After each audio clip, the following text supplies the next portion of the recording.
this day trading. Could you please give us an example? Let's say like today. Oh, What perfect. did you, that'd be wonderful. If you could just tell us, walk us through your thinking, because I'd love to know what Anne-Marie thinks. How did you go into today? Yeah, so today I traded the futures, and I really trade just the ES most of the time, the S&P E-minis. And when we came into the day, we were below the close of the prior day. So when you're below the close of the prior day, it means that the participants did not feel the strength that they needed to feel to be above that close to begin the next day. So immediately we know the buyers are on a back foot because they weren't able to hold the close of the last day. Now, let's say you're looking at a 30-minute chart and you're not looking at a daily chart.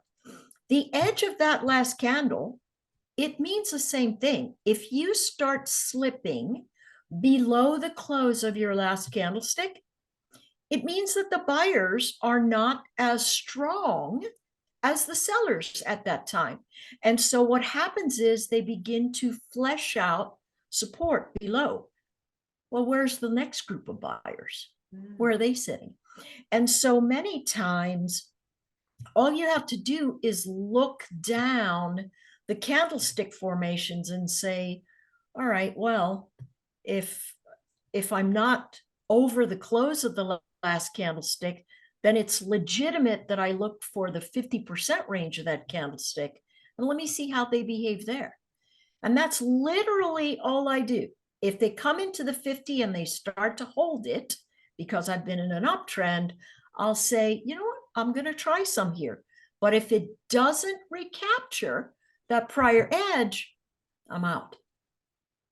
Wow. So I really am just looking for how they're feeling about moving into a position. So one of my favorite things to do is to look for exhaustion, where a price action moves and the volume profile starts getting very thin, fewer and fewer buyers and sellers participating up the chain. And you can see the volume profile thinning out.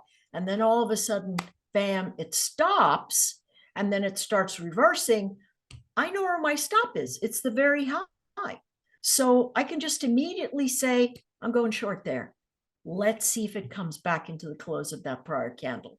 And I can scalp the trade, or if it's in trend, I'll just rotate it all the way back down into the fat part of the profile and say, all right, I'm going to trim my gains.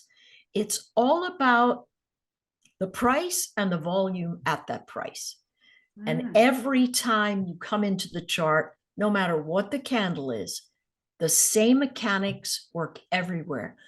One of the biggest problems I had when I first started trading is that I had 62 indicators all over my chart. Literally, it looked like a bowl of spaghetti, the worst. And so what I began to realize is the most important indicator is price. The most important thing you can do is look at that candlestick. And if that candlestick holds a level and it begins to rise, you know that buyers are underneath there. If they stop being underneath there and you're buying, you need to get out just like they did.